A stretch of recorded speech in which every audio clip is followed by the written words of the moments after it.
Eu ia lhe chamar enquanto corria a barca, lhe chamar enquanto corria a barca, lhe chamar enquanto corria a barca. Grande Moraes Moreira, hoje sua barca correu, mas sua obra será sempre eterna. E não tem como a gente falar do presidente do dia, o 8º presidente da República, Hermes da Fonseca, sem falar de barca. Hermes da Fonseca. Por quê? Primeiramente, porque com a eleição do Hermes da Fonseca, o Brasil voltou para uma barca furada. Sim, com a volta dos militares.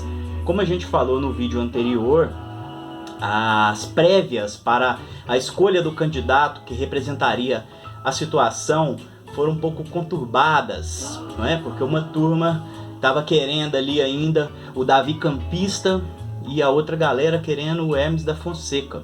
Aí o Hermes da Fonseca foi o escolhido e foi disputar a eleição com o Rui Barbosa. E foi a eleição até esse momento com o resultado mais acirrado, a disputa mais acirrada. Foi uma pequena margem de votos que deu o poder para o Hermes da Fonseca. Isso aí dividiu o país também. O país ficou dividido porque não estavam tão felizes assim com mais um militar no poder. Entenda uma coisa, e quem vai falar agora sou eu, mas a história comprova. Lugar de militar não é na política. Todos os governos militares no Brasil foram desastrosos.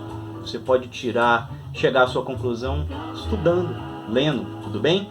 E a gente estava falando em barca, navio, e vem o segundo ponto do nosso vídeo de hoje, que é a revolta da chibata, que acontece também no governo do Hermes da Fonseca. É bom a gente voltar um pouco e dizer que a Marinha Brasileira era a ala militar que recrutava mais negros. Por conta da grana, eles precisavam trabalhar e ali a Marinha estava de portas abertas. E os castigos existiam ainda no Brasil. Boa parte do mundo não existia mais esses castigos físicos. No caso do Brasil, era a chibata, chibatada mesmo, lapada.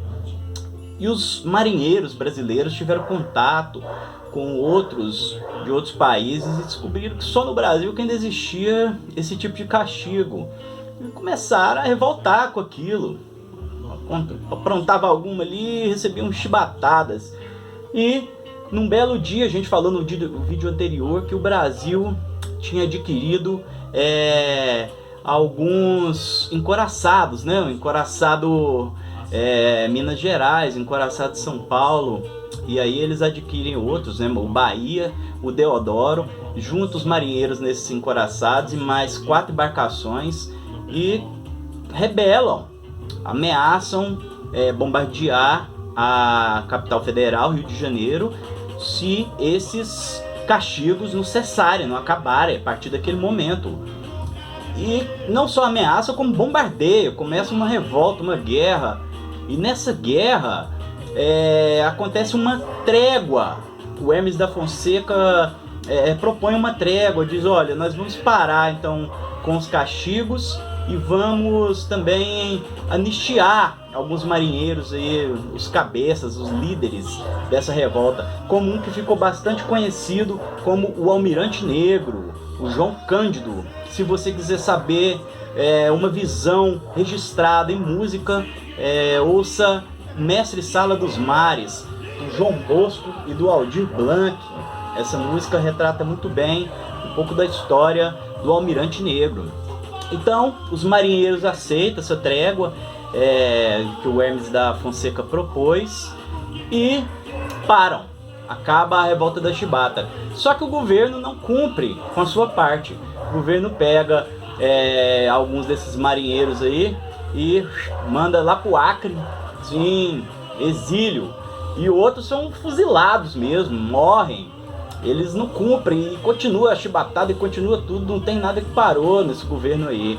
E a grande traição, né, da nossa história. E também é no governo do Hermes da Fonseca que a gente tem a Guerra do Contestado, que acontece ali na região do Paraná e de Santa Catarina, numa região chamada Palmas, que também é conhecida ali como Contestado, por isso tem esse nome.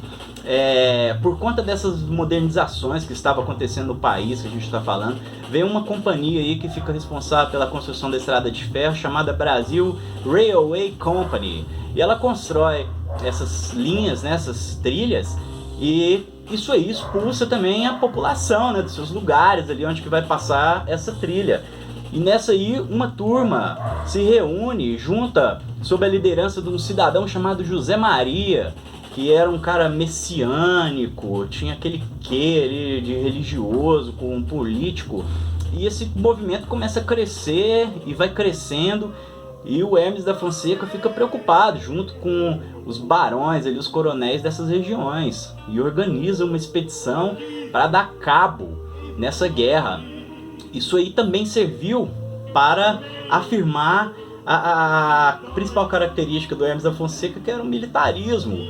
Eles usaram, né, essas rebeliões, tanto a revolta da Chibata como a Guerra do Contestado, para mostrar a supremacia militar. Então mandaram o que tinha de mais forte em termos de arma, mandou bastante soldados, um exército ali que arrebentou com essas manifestações.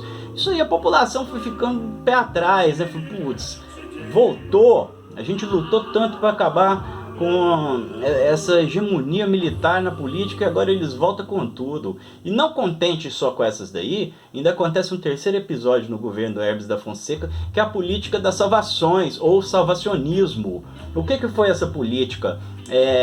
O Hermes da Fonseca começou a intervir nos estados, nas regiões, passando por cima da política do café com leite e daquele que a gente falou nos vídeos anteriores, daquela autonomia que os outros governantes deram para esses coronéis. Passou a intervir de que forma? Tirando aquele coronelato que estava ali, colocando o seu. Ele queria ter o poder, né?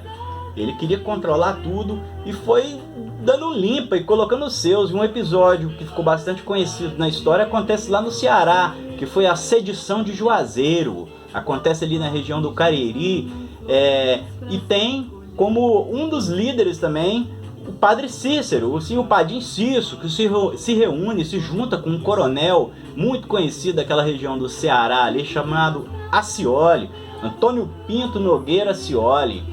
Você acha que quem manda no Ceará é Ciro Gomes, Cid Gomes, Reto Escavadeira? Não! Até hoje, Acioli, família Acioli no comando lá. E o Hermes da Fonseca quer dar um limpa, né, nessa galera aí do Acioli, e manda os deles, e o pessoal do Ceará rebela, não aceita, e os Acioli vencem pelo menos, né, nessa lá no Ceará eles não conseguem o Hermes da Fonseca e sua galera não, mas derramou muito sangue, foi um episódio triste da nossa história, e que foi fortalecendo mais ainda o coronelato da família Acioli lá no Ceará. Isso acontece em dezembro de 1913. Isso aí. Algumas curiosidades que acontecem no governo Hermes da Fonseca no Brasil. No Brasil e no mundo, né? Foi no governo Hermes da Fonseca que oficializa a faixa presidencial. Ainda não existia a faixa presidencial. Então foi nesse governo que a gente tem a primeira faixa, que depois é transmitida para o próximo e tal. Também é nessa época do governo dele, logo no início, que acontece a Revolução Mexicana, com Emílio Zapata, um dos líderes, né?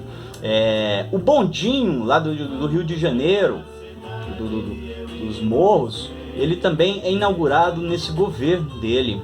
É também nesse momento que a Ford inaugura sua primeira produção de automóveis. E também nessa época que o Titanic afunda. Lembra, né? Falando em barco, outra vez aí barco. E também o que a gente falou no vídeo anterior, o Barão de Rio Branco, da moeda de 50 centavos, ele morre nesse governo, né? Durante essa época, e é a morte dele também. Um balanço que a gente pode fazer do governo Hermes da Fonseca. Ele dá sequência nas trilhas de ferro, principalmente ali na expansão da madeira mamoré. Ele dá sequência nas escolas de aprendizes e artífices ali, que eu falei no vídeo anterior, o avô do Senai, né, digamos assim.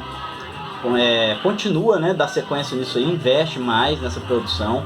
Ele inaugura vilas operárias. Esse presidente Hermes da Fonseca era um pouco estranho, assim, ao mesmo tempo que ele estava perseguindo ali movimentos e tal, ele também fez uma graça com o movimento operário, inclusive dando apoio para sediar a 4ª reunião, né, da classe operária no Brasil, e construiu essas vilas operárias e tal, mas por outro lado também ia sufocando uma parte de trabalhadores que surge nesse momento no Brasil, que são os anarquistas. Sim, são trabalhadores que vem de fora e que já conhecia, né, a política anarquista e tal, e acaba liderando movimentos ali nessas indústrias. Vocês podem ler mais sobre isso, nesse assunto, nesse livro aqui, ó, Anarquistas e Comunistas no Brasil. Vocês vão ver que o movimento operário tem uma influência muito forte do anarquismo. O que mais a gente pode falar? Ah, sim, ele pega outro empréstimo, o novo Fundiloan, nesse governo, para tentar salvar ali a economia que estava aos frangalhos, e corta aquela caixa de conversão que a gente tinha falado também em outros vídeos, aquela grana dos barões do café ali, que, né, consegue, então ele corta. E começa uma perseguição imensa contra jornais, fecha jornais, revistas, cala a voz, né, de quem estava criticando seu governo, tipo de governos militares, né, onde não há liberdade de expressão, uma perseguição ao jornalismo, à imprensa e tudo mais. E também é no final do governo dele que começa a Primeira Guerra Mundial, em 1914. E a Primeira Guerra, nesse instante o Brasil não participa, porque o Hermes da Fonseca também assina um documento de neutralidade, ele não estaria nem de um lado nem de outro. Isso são as marcas, o que aconteceu de principal no governo do Hermes da Fonseca, que termina seu mandato e assume o Venceslau Braz, que é o que a gente vai falar no próximo vídeo, beleza? Hoje a gente ouviu aí no fundo um disco do carioca Antônio Adolfo, com essa banda Antônio Adolfo e a Brazuca. É um cara que iniciou a produção independente no Brasil de discos. E o que eu vou recomendar para vocês hoje em DVD é o Raimundo Fagner e o Zé Cabaleiro. Beleza? Isso aí, obrigado e até o próximo vídeo.